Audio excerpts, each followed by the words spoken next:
아침에 나로 주의 인자한 말씀을 듣게 하소서. 성도 여러분 안녕하세요. 금요일입니다. 오늘도 하나님의 사랑이 여러분들의 삶의 자리에 가득하기를 간절히 소망합니다. 말씀 한 곳 봅니다. 갈라디아서 4장 1절부터 11절까지의 말씀을 봉독해 드립니다.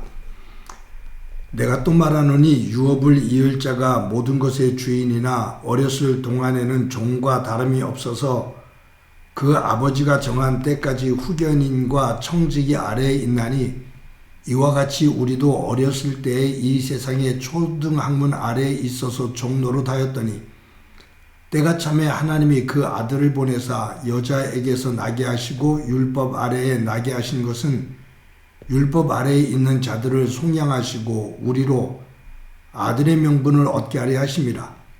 너희가 아들임으로 하나님이 그 아들의 영을 우리 마음 가운데에 보내사 아빠 아버지라 부르게 하셨느니라.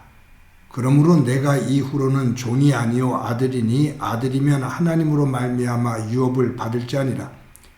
그러나 너희가 그때에는 하나님을 알지 못하여 본질상 하나님이 아닌 자들에게 종노릇하였더니 이제는 너희가 하나님을 알 뿐 아니라 더욱이 하나님이 아신 바 되었거늘 어찌하여 다시 약하고 천박한 초등학문으로 돌아가서 다시 그들에게 종노릇하려 하느냐. 너희가 날과 달과 절기와 해를 삼가 지키니 내가 너희를 위하여 수고한 것이 헛될까 두려워하노라. 아멘. 요 근래 기사를 하나 읽다 보니까 우리나라의 무당이나 또 점을 치는 사람들, 이런 사람들의 잠정적인 숫자가 한 30만 명이 넘는다고 그래요. 법인으로 허가를 받지 않은 사람들까지 다 포함해서 소위 말하는 무당이나 점쟁이가 한 30만 명이 넘는다는 거죠. 숫자적으로 보면 우리나라 국민이 한 5천만 정도가 되니까 그 숫자에 비해 보면 160명 내지 170명당 점쟁이가 한 사람씩 있는 겁니다. 굉장한 숫자죠.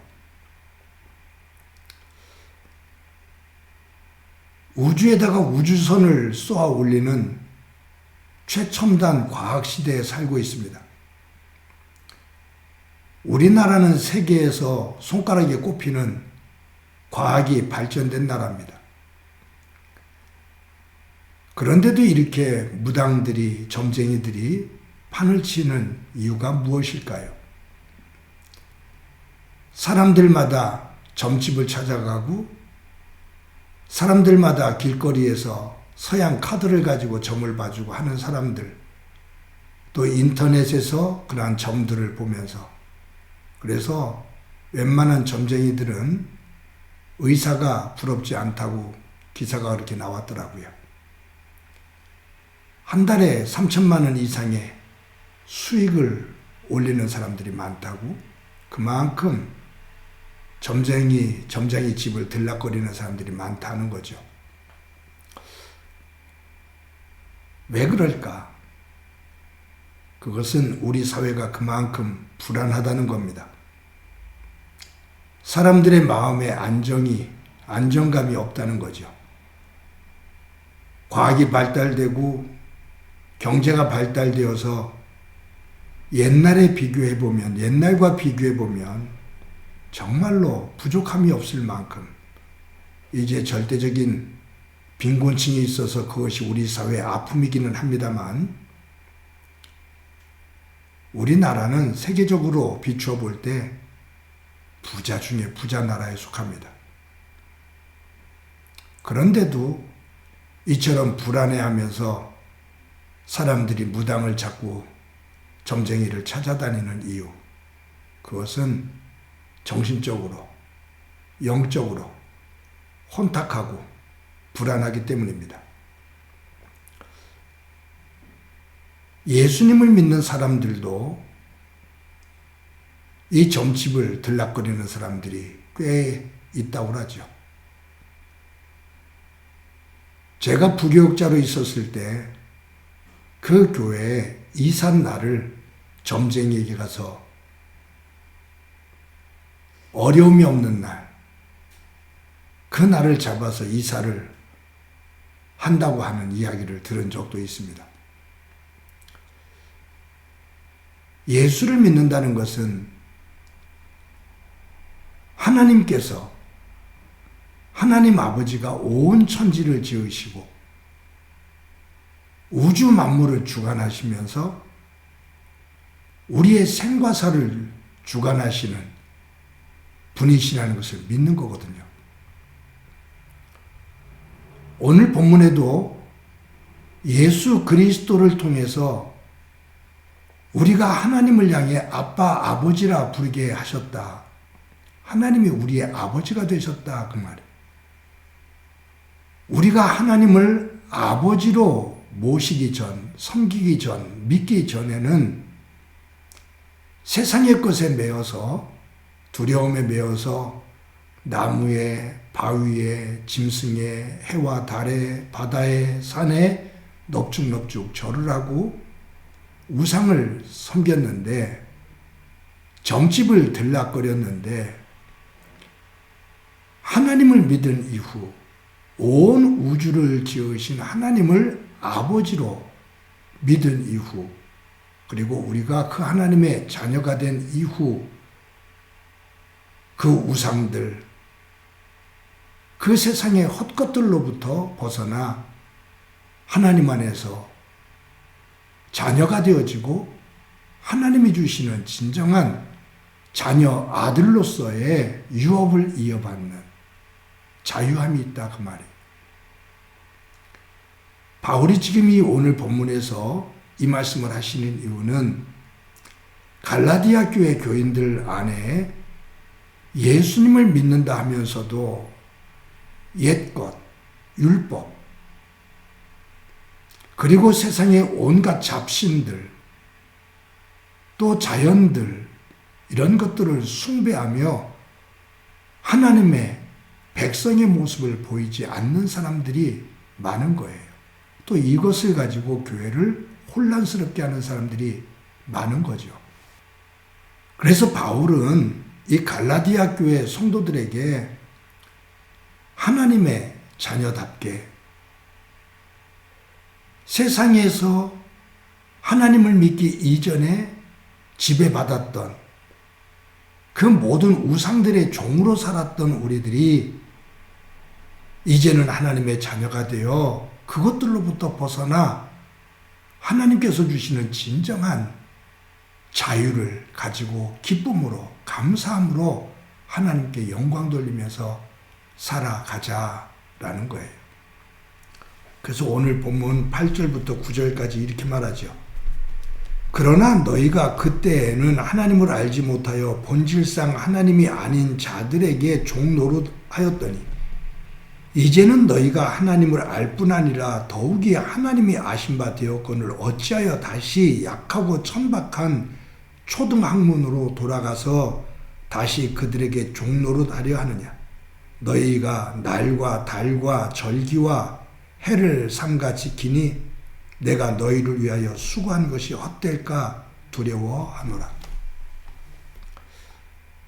사랑하는 성도 여러분,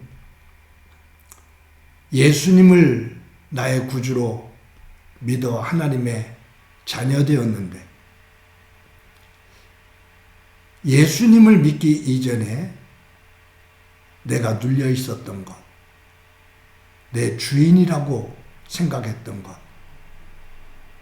그것으로부터 벗어나 하나님이 주시는 진정한 자유, 복의 사람으로 설 수 있기를 소망합니다.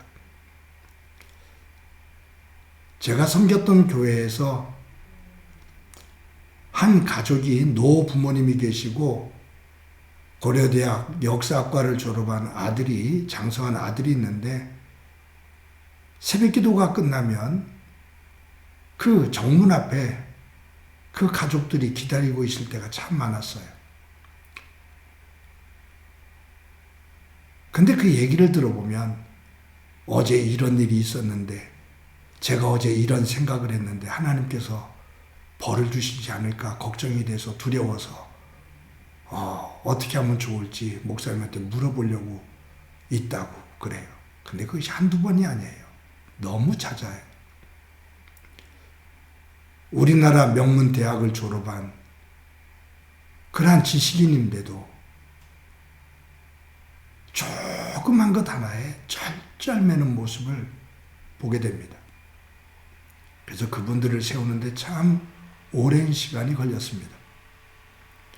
제가 그 교회 부임하기 이전에 그 교구를 담당했던 그분들을 담당했던 부목사님이 저를 보면서 애 좀 먹을 거라고 새벽마다 애 좀 먹을 거라고 그랬는데 정말로 그분들을 대하면서 어떻게 이렇게 영적으로 불안하고 초조해하면서 정말로 유치원생들과 같은 생각을 가지고 살아갈까. 하나님 안에서 진정한 자유가 없는 거예요. 예수님을 믿는다라고 말은 하지만 생각하는 것, 느끼는 것이 예수님을 믿기 이전 그 모습하고 달라진 게 없어요. 예수님을 믿는다고 말하지만, 하나님을 믿는다고 말하지만 생각과 마음, 생활은 옛것에 그대로 찌들어 있는 거예요. 도리어 하나님이 너무너무 두려운 분으로만 느껴져요. 오늘도 하루를 살아갑니다. 방종하는 삶이 아니라 하나님 말씀 안에서 질서 있는 자유함의 삶을 살면서 하나님께 영광 돌리는 죄의 종이 아닌 하나님의 자녀로 오늘도 힘차게 살아가는 은혜가 있기를 간절히 소망합니다. 한번 기도합니다. 하나님 감사합니다. 오늘도 귀한 날 주신 것 감사합니다. 예수님을 믿기 이전에 눌려 있었던 것, 자랑했던 것, 세상의 악한 영적인 것에 의해서 불안했던 것, 이 모든 것들을 예수 그리스도의 십자가 아래서 씻어내고 하나님의 자녀로서 하나님을 아버지로 모시며 그 유업을 받은 자로서 당당하게 말씀 안에서 질서 있는 자유를 누리며 살아가는 저희들 되도록 은총 베풀어 주옵소서. 성령님 오늘도 동행해 주옵소서. 예수님의 이름으로 기도드립니다. 아멘.